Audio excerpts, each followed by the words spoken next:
Começa agora o podcast Agro e Prosa com o jornalista Divino Ronaldo. Esse podcast tem por objetivo falar do agronegócio de um jeito descontraído, fácil e descomplicado. Com vocês, Divino Ronaldo e o Agro e Prosa. Meu entrevistado de hoje esteve aqui na semana passada e foi tão boa a entrevista dele, foi tão legal o bate-papo que ele volta hoje com um tema novo e tem muito conhecimento, muita informação. Eu vou conversar com o Rodrigo Deda, especializado em Direito Processual Civil, mestre em Tecnologia e Sociedade e doutorando em Engenharia de Software. E o tema da nossa entrevista de hoje será os impactos positivos do ESG para o seu negócio rural. Produtor, sente agora, aumente o volume do seu rádio, porque vai ser bem legal.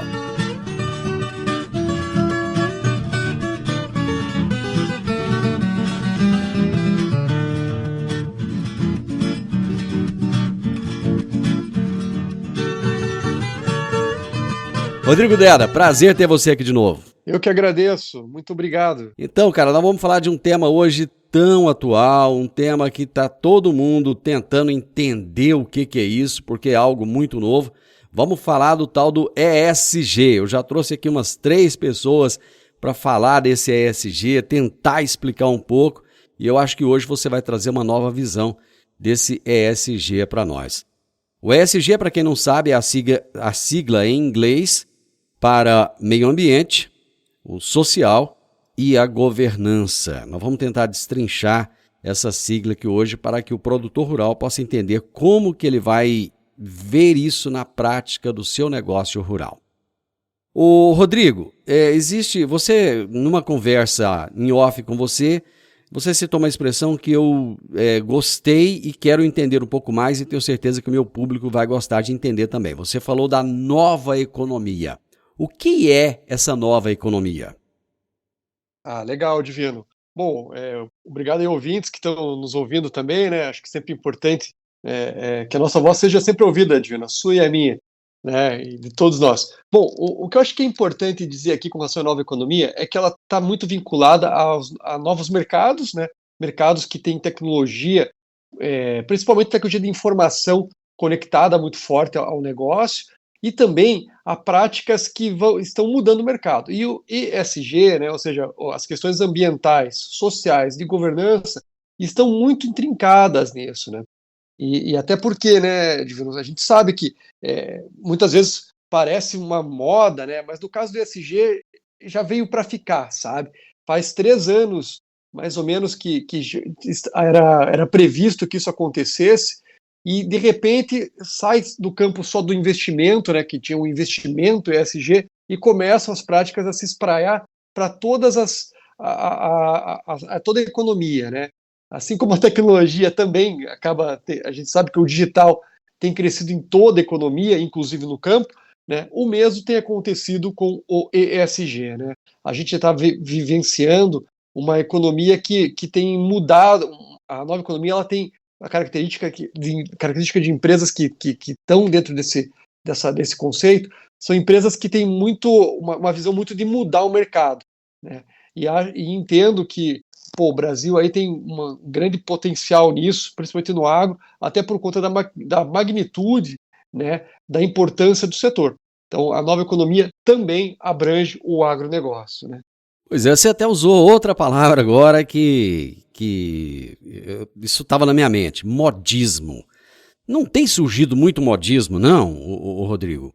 Existem sim vários. Bom, veja, eu venho de uma área de inovação que é talvez o local onde tem o ápice dos modismos, né? E é importante a gente refletir o que é modismo ou não, tá? O que a gente enxerga, assim, né? Dentro do campo dos estudos de organizações, você vai ter lá um pessoal que estuda modas gerenciais. Então, vem uma nova moda gerencial que tenta criar algum tipo de impacto, né? O que é importante a gente perceber sempre, se é modismo ou não, é a partir do resultado, tá? Sair do campo teórico, entender, aplicar, testar rápido, né? E aí a gente verifica o que é e o que não é modismo. No caso da questão ambiental, social e de governança, do ESG, né, algumas pessoas acreditavam que era modismo. até começarem a ter um choque de realidade. Veja, assim, para ter uma ideia, eu já analisei alguns contratos em que você avalia aí cláusulas ESG. Isso acaba sendo interessante, né? Ou seja, a pessoa que está contratando, ela pode pegar e desconstituir o contrato, né? Ter aí, acabar com o contrato e ir para uma outra empresa que tenha práticas mais verdes. Isso já é uma realidade. Isso começa a acontecer e é muito interessante a gente perceber, né, essa mudança, né? Ou seja, ela impacta o negócio, né? E se impacta o negócio, a gente não pode, talvez isso evolua para algum outro tipo de coisa, sabe? No caso do ESG, qual que é hoje a grande discussão, né, dessas práticas ambientais, sociais de governança? É ter métricas que sejam padronizadas para todo mundo, né? E é um grande desafio, né, desse mercado, né? Não desse mercado, mas dessa nova forma de se fazer negócio, né?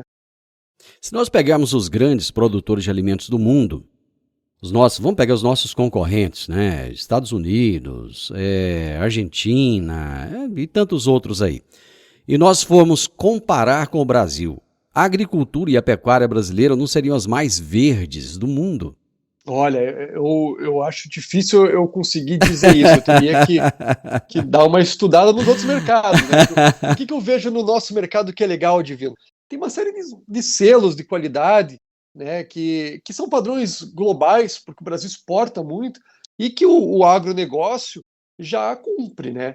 Então, talvez, assim, qual que seria uma dica interessante de se aprofundar um pouco mais nesse tema e verificar no seu setor quais são as melhores práticas, né?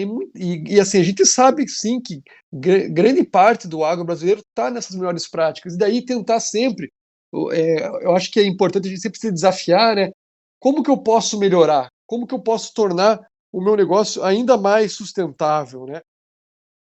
E isso, veja, assim, a gente estava conversando até um pouco antes, né, de começar a entrevista, né, as questões do manejo de culturas, né, é algo sim que a gente pode pensar, né? O que existe de mais novo que a gente pode incorporar no negócio que torne ele mais sustentável? Então, isso a parte, por exemplo, do ambiental para o agro é extremamente relevante, né? E a gente pode sim melhorar práticas, né, a partir disso. Mas, de uma forma geral, o que eu acho que tem que se dizer do Brasil, e o produtor sabe disso, é que há uma série de certificações e selos e práticas, né, que já são exigidas e que colocam o Brasil em competitividade mundial, né?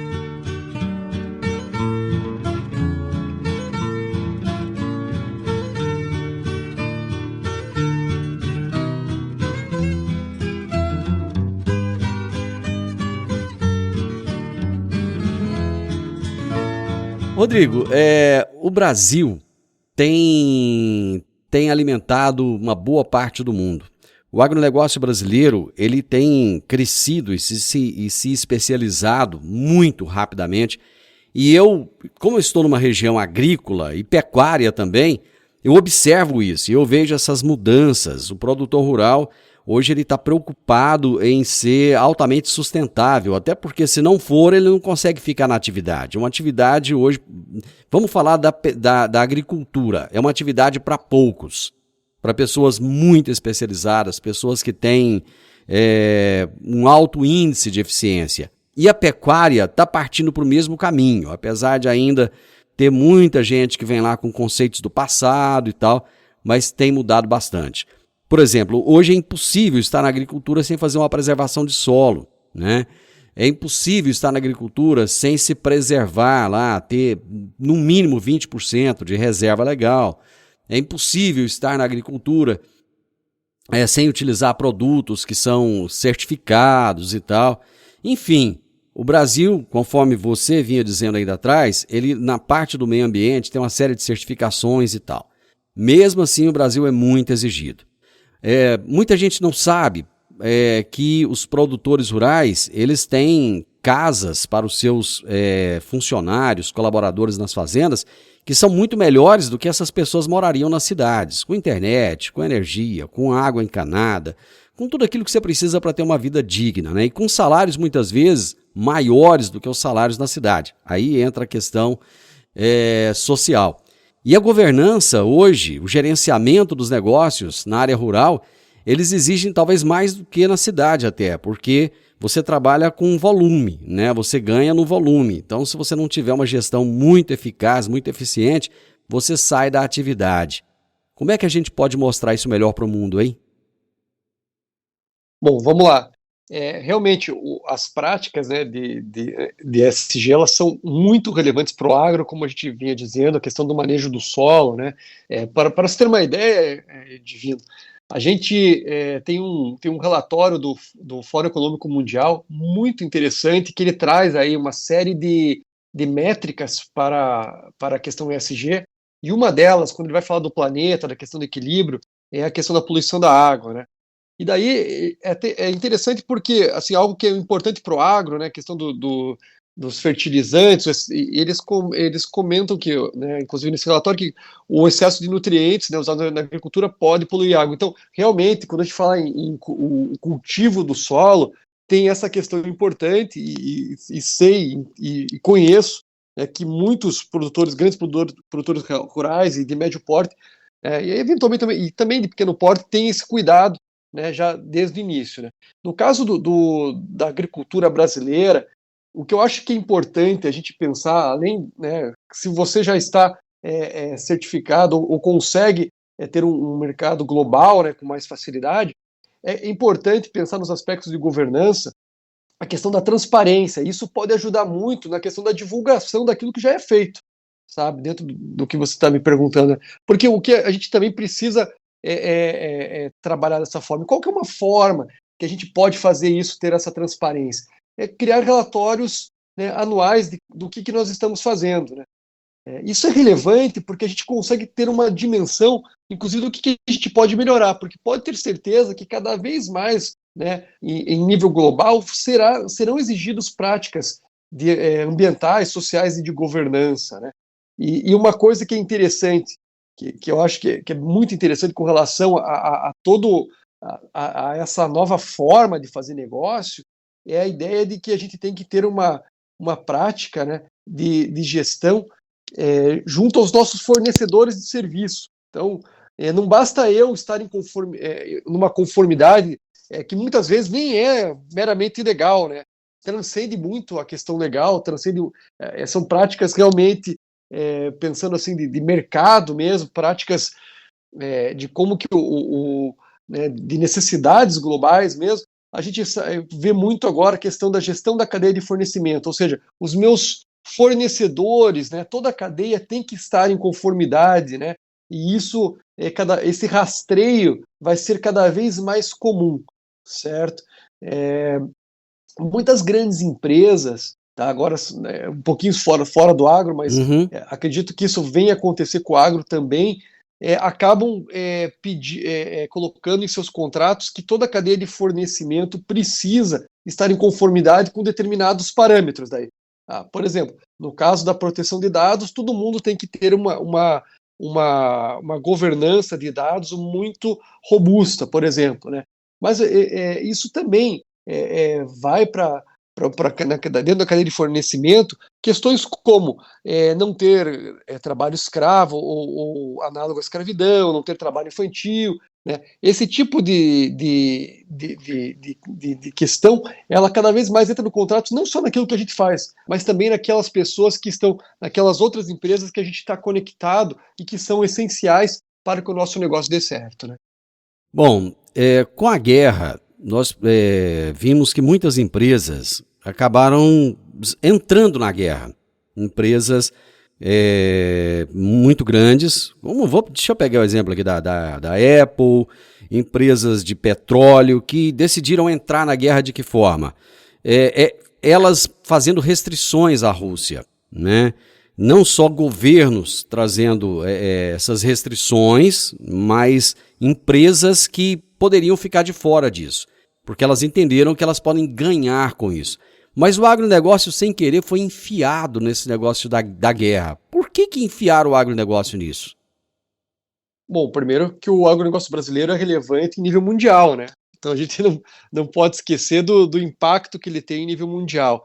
E veja, assim, essa prática internacional, a gente está vendo um monte de empresas, várias empresas saindo, grandes empresas saindo da Rússia, né? O que acontece no mundo hoje que traz essa importância, essa clareza para a gente? A gente tem boa parte dos mercados novos, tá? Eles, e mesmo as sociedades, né? A gente tem aí uma série de populações dentro dos estados, dentro dos países, que não mais admite questões que antes eram tranquilas, né? Na cadeia de fornecimento de produtos. E isso faz as empresas terem uma preocupação com imagem muito forte, né? E elas começam a incorporar práticas que as pessoas, né, realmente desejam que tenha assim, um certo tipo de comportamento ético, né? A ética nos negócios a gente vai ter cada vez mais importância, sim, né? E não só para o consumidor final, né, mas também os boards, né, aquelas empresas que têm aí conselhos de administração, cada vez mais vão ter essa exigência. E veja, faz aí acho que foi muito recentemente, nas últimas semanas, a gente viu a Shell sendo processada no Reino Unido por não ter práticas ambientais bem estruturadas, tá? E pensando o seu futuro. Práticas, né, que tem aí uma questão de substituição na cadeia de fornecimento, né? E isso significa... E por que isso foi relevante? Porque quem está sendo processado não é a empresa como empresa em si, mas sim o seu conselho de administração, que não colocou essas questões em pauta para discussão e para uma mudança ao longo do tempo para se tornar uma empresa mais sustentável. Então a gente percebe que o agro vai entrar nessa também, não tenha dúvida, né? Esse primeiro caso é um caso, não me parece que vai ser um caso isolado, tá? Então, isso começa, esses movimentos que começam a se tornar padrão no mercado, eles vão atingir a todas as áreas.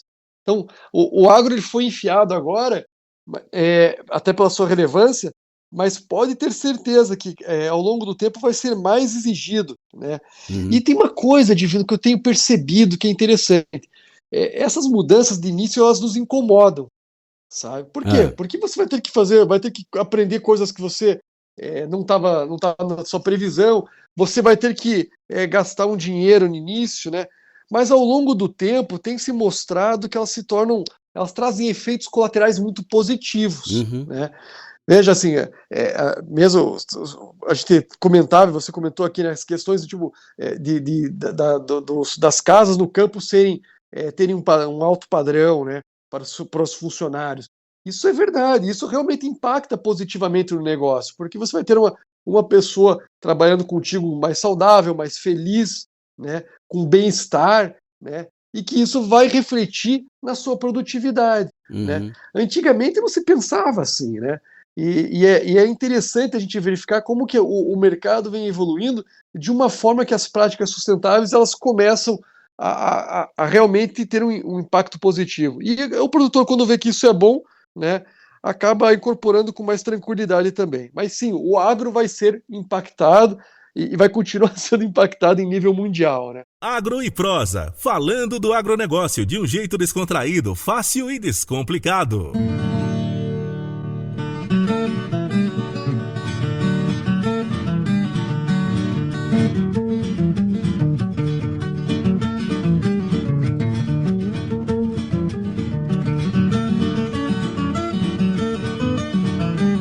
Hoje nós estamos aqui tentando desmistificar o que é essa questão ambiental, social, de governança, o tal do ESG ou ESG em inglês, né? Enfim, são questões que já começam a fazer parte do dia a dia, já se começa a falar nisso. Mas eu quero tirar um pouco do campo geral e trazer isso para a realidade do produtor rural, Rodrigo. Então, vamos imaginar o seguinte, eu estou aqui em Rio Verde, Goiás, rodeado de produtores rurais que estão nos ouvindo agora nesse momento, e o produtor deve estar fazendo a seguinte pergunta: quais são as principais ações que eu, enquanto produtor rural, devo adotar para obter aí o sucesso nos pilares do ESG? Veja, Divino, não há uma receita de bolo. Tá? Assim, eu vou um questionário que você padrão para todos os negócios e que isso vai se resolver, até porque as exigências podem mudar ao longo do tempo, né? Nós no nosso escritório aqui no Marins Bertoldi, a gente tem sim uma série de métricas, uma série de questões que a gente trata, né, e práticas que devem ser adotadas. O que eu entendo que o agro tem que ter muita clareza, tá? Primeiro as questões, vamos lá, se a gente fosse pensar fazer um programa assim, né, de ESG, primeiro, quais são as leis, as legislações e normas que eu tenho que adotar?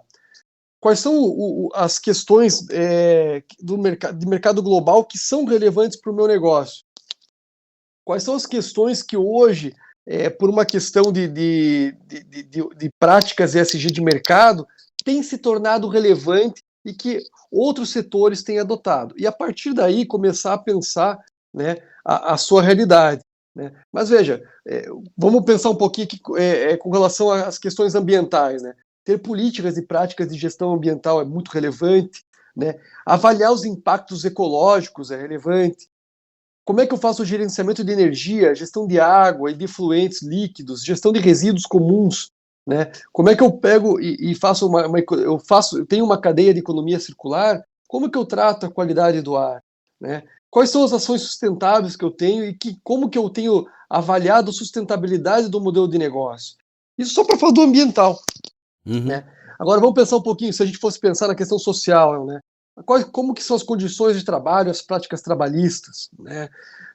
Como que eu enxergo a questão de direitos humanos em relação com a comunidade ao meu entorno? A gente vê práticas muito interessantes no Centro-Oeste de escolas mesmo, que tenham aí uma possibilidade de ajudar muito a comunidade. Então, isso é algo relevante? Eu posso fazer, não posso? Como que isso pode estar atrelado ao meu negócio? Saúde e segurança do trabalhador, como que eu faço uma análise geral de riscos, né?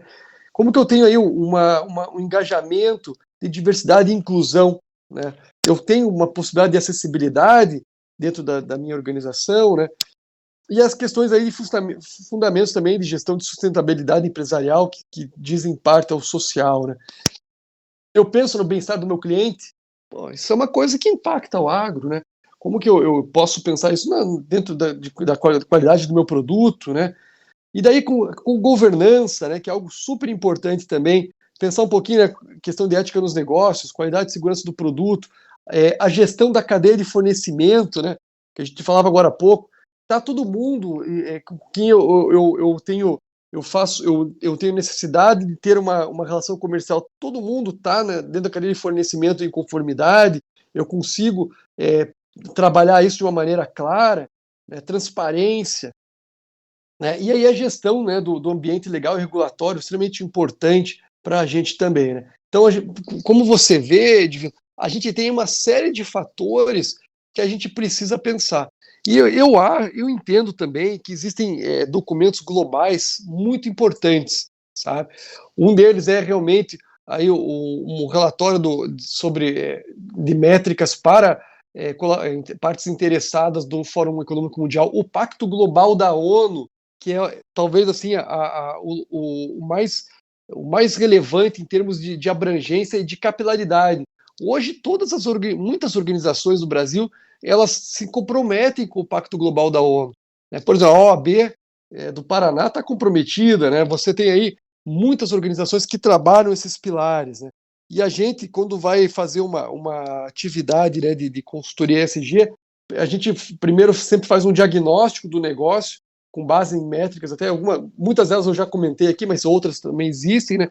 E a partir daí a gente tenta entender, junto com a empresa, né, o que ela quer melhorar, né?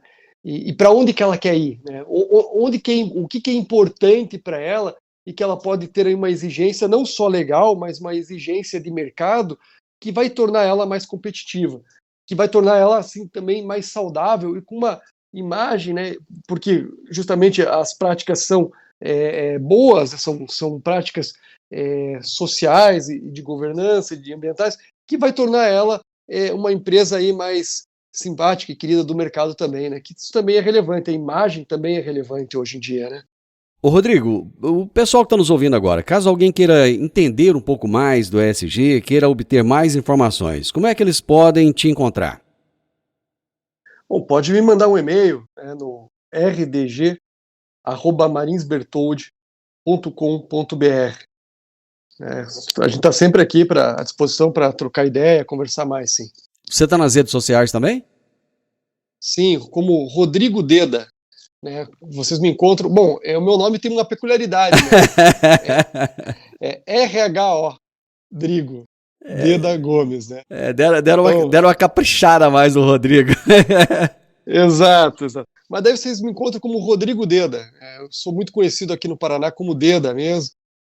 Rodrigo, então se escreve RHO Drigo, né? Rodrigo Deda. Vocês me encontram e sim, vai ser sempre um prazer aí conversar com vocês. Rodrigo, foi muito Seja no LinkedIn, seja no Instagram. No LinkedIn, no Instagram, onde mais você tá? Isso. No Facebook também. Pode me encontrar, a gente conversa mais sim. É sempre um prazer. Bacana, cara. Semana passada o nosso bate-papo foi show de bola, gostei muito. Hoje você voltou aqui e desmistificou essa questão do ESG, trouxe um pouco mais para a nossa realidade, né? Que lá no início ainda te perguntei, não é modismo? Cara, você esclareceu, foi legal, foi bacana. Te agradeço imensamente essa contribuição que você traz para o meu público, para o meu ouvinte. Muito obrigado, viu? Muito obrigado. Até mais. Você ouviu o podcast Agro e Prosa. Se gostou, compartilhe, recomende e nos siga nas diferentes plataformas de podcast.